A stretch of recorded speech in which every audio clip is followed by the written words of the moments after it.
Hello friends, welcome back once again.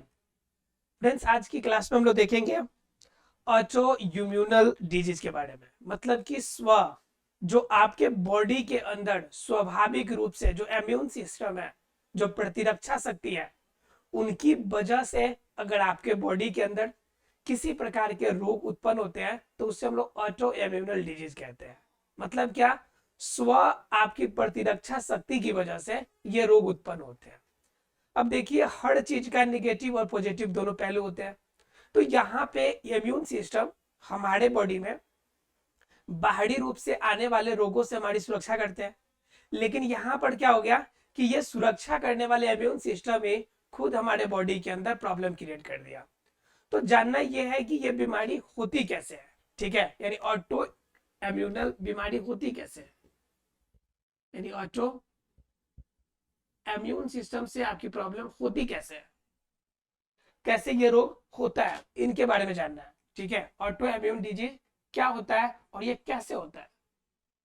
ठीक है, तो ऑटो इम्यून डिजीज की बात कीजिएगा तो किसी भी रूप में आपके बॉडी के अंदर जो भी प्रतिरक्षा शक्ति है, बॉडी के अंदर जो प्रतिरक्षा शक्ति है, वह प्रतिरक्षा शक्ति शक्ति अगर एंटीबॉडी बनाएगी, ये अगर एंटीबॉडी बनाएगी तो एंटीबॉडी का इस्तेमाल अगर समय पर हो गया, अगर किसी रूप में कोई अटैक हुआ तो उस समय आपके लिए बेनिफिशियल हो जाएगा कि एंटीबॉडी उसको रोकेगा, आपके बॉडी में जाने से पहले जो फैगोसाइट है वो नष्ट कर देगा, समाप्त कर देगा, या फिर किसी भी रूप में आपके बॉडी को इन सभी चीजों से बचा देगा।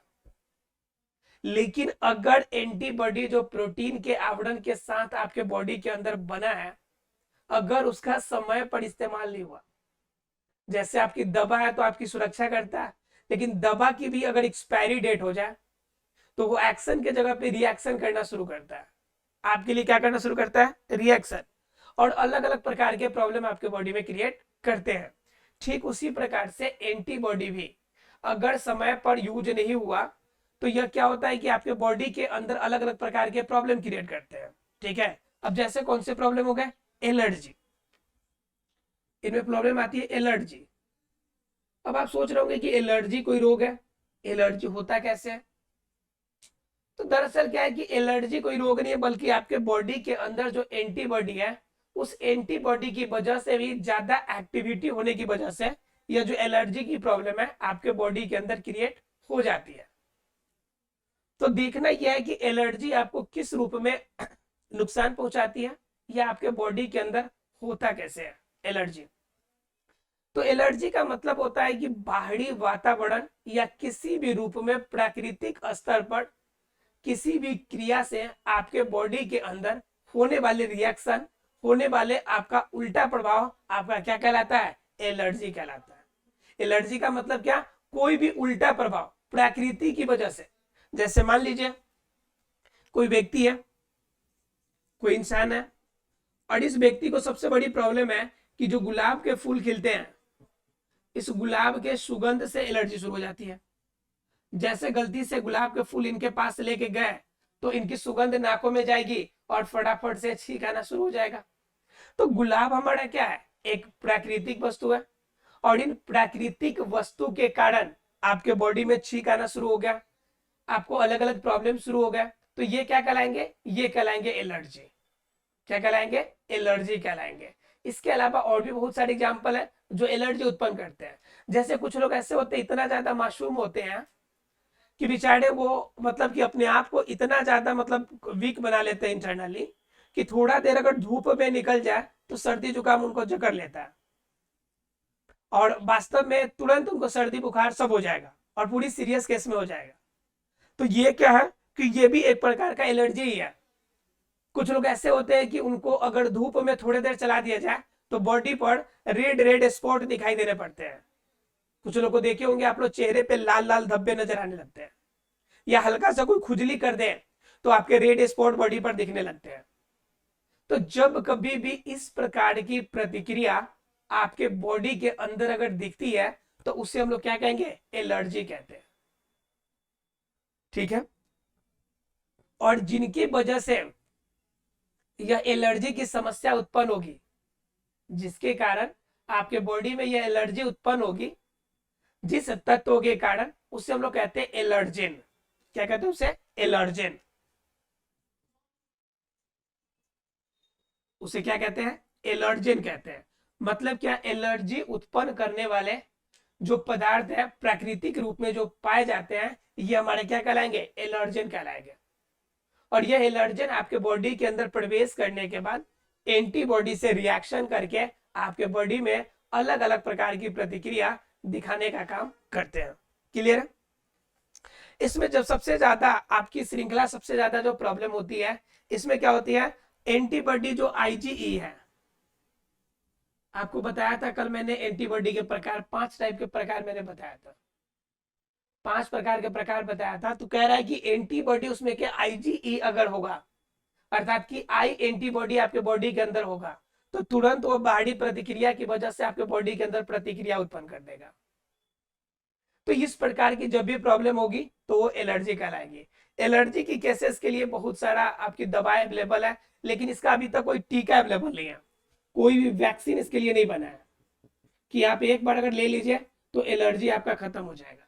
ऐसा कुछ भी आपके अंदर टीका अवेलेबल नहीं है। एक और बात है कि एलर्जी की आपकी कोई खास दवा भी नहीं बनी है।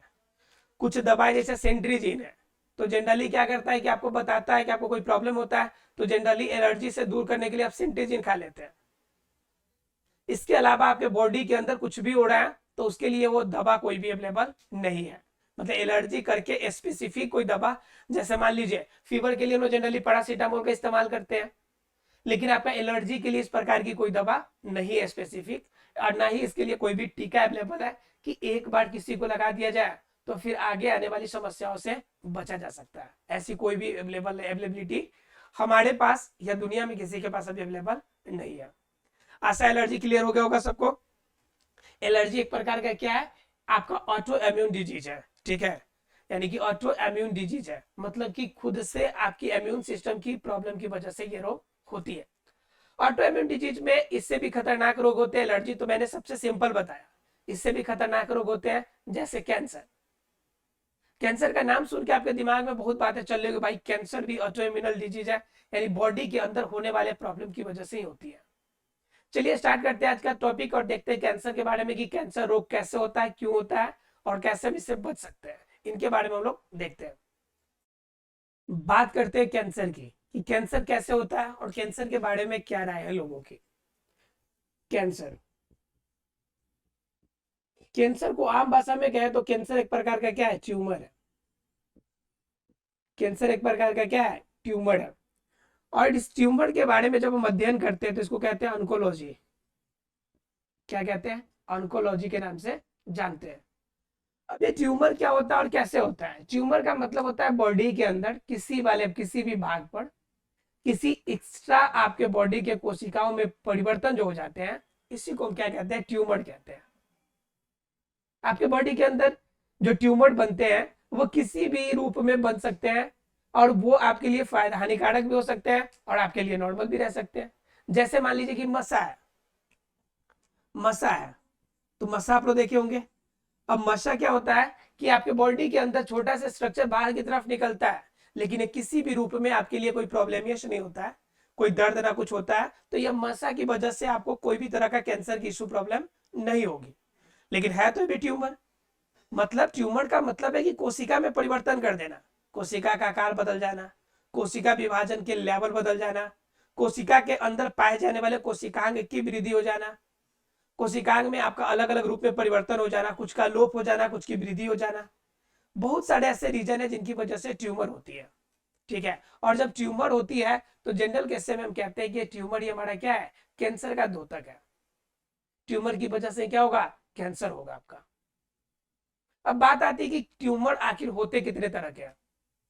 एक मैंने बताया कि एक से आपको कैंसर होता है और एक से कुछ भी नहीं करता आपको बॉडी के अंदर, मतलब पीड़ा रहित होता है।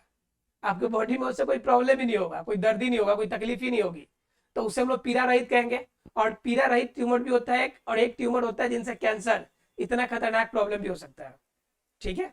तो ट्यूमर मेनली कितने प्रकार के होते हैं? 2 प्रकार के। ट्यूमर मेनली कितने प्रकार के होते हैं? 2 प्रकार के होते हैं। ट्यूमर दो प्रकार के होते हैं। दो प्रकार के ट्यूमर होते हैं, तो दो प्रकार के ट्यूमर कौन कौन से होंगे?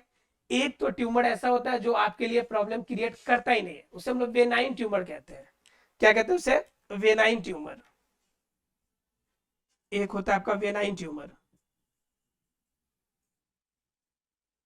ये आपके लिए बॉडी में कोई प्रॉब्लम ज्यादा क्रिएट नहीं करता है, तो ये वेनाइन ट्यूमर हो गया। और दूसरे तरफ एक और ट्यूमर होता है जो आपके बॉडी के लिए कैंसर जैसा प्रॉब्लम क्रिएट करता है, तो उससे हम लोग क्या कहते हैं?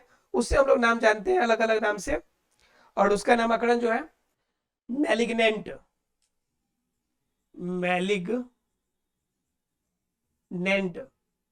ट्यूमर। ठीक है। अब क्या होता है कि आपका वेनाइन ट्यूमर जो है आपके लिए किसी भी रूप में प्रॉब्लम नहीं गिरता, जैसे मैंने आपको मसा का एग्जांपल दिया, तो ये वेनाइन ट्यूमर में आता है। तो वेनाइन ट्यूमर क्या होगा कि वेनाइन ट्यूमर हम लोग उसे कहेंगे जिनकी वजह से आपके बॉडी के अंदर किसी प्रकार की कोई कोशिकाएं प्रॉब्लम क्रिएट नहीं करती है। इनका वृद्धि विकास तो होगा, लेकिन आपका किसी भी रूप में प्रॉब्लम क्रिएट नहीं करेगा। कैसे क्रिएट नहीं करेगा? क्योंकि जो वेनाइन ट्यूमर है उसमें सबसे बड़ी जो बात होती है कि यह अनियमित रूप से वृद्धि नहीं करता है, अनियमित रूप से वृद्धि नहीं करता, अनियमित रूप से वृद्धि नहीं करता, पहली नंबर बात। दूसरा नंबर क्या कि यह जब वृद्धि करेगा तो वृद्धि करने की वजह से इसके अंदर कोई भी कोशिकांग में परिवर्तन नहीं होगा, इसके कोई भी कोशिकांग में परिवर्तन नहीं होगा। ठीक है। ये कोशिकाएं सामान्य रूप में विभाजन करती है,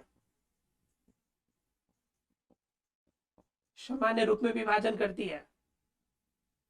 शरीर में जब ये ट्यूमर बनाएगा तो ये ट्यूमर सामान्यतः पीड़ा रहित होता है, ट्यूमर पीड़ा रहित होगा, मतलब कोई भी दर्द या कोई प्रॉब्लम नहीं होगा।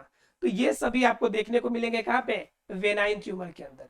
अगर वेनाइन ट्यूमर अगर आपको हुआ है तो इतने सारे आपको बेनिफिट आपको देखने को मिलेंगे कि आपके अंदर ट्यूमर की प्रॉब्लम तो है। बहुत सारे लोगों का आपने देखा होगा कि गर्दन के पीछे यहाँ पे आपका मस्सा हो जाता है, बहुत लोगों के पेट पे मस्सा हो जाता है, गर्दन पे हो जाता है, तो आदमी घबरा जाते हैं।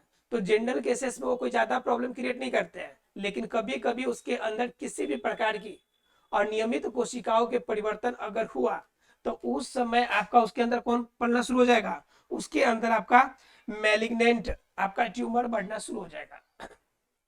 और जब मैलिग्नेंट ट्यूमर बढ़ेगा तब आपके बॉडी के अंदर क्या होने वाला है? तब आपके बॉडी में जाकर कोई प्रॉब्लम क्रिएट होगी और अनियमित विभाजन शुरू होगी।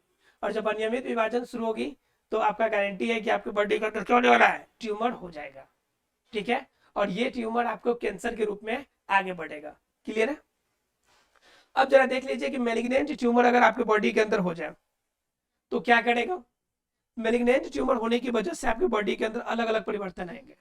पहला नंबर पहला नंबर आपको क्या प्रॉब्लम आएगा कि आपको आपके शरीर में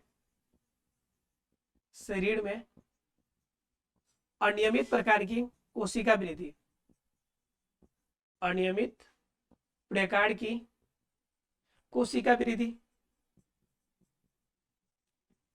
पहला नंबर से ये प्रॉब्लम होगा कि कोशिका वृद्धि अनियमित होगी। शरीर में विभिन्न संरचना का बनना, शरीर के अंदर अलग अलग संरचना बनना,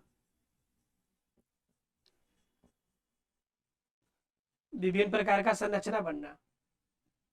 जैसे आप लोग को विभिन्न संरचना की अगर बात करें तो जो स्तन कैंसर होता है, जो स्तन कैंसर होता है, स्तन कैंसर में जो दुग्ध होते हैं, जो दूध होते हैं, उस दूध के अंदर के जो सेल होते हैं ना, उसमें भी परिवर्तन शुरू होता है, उसके अंदर भी अनियमित वृद्धि शुरू होती है।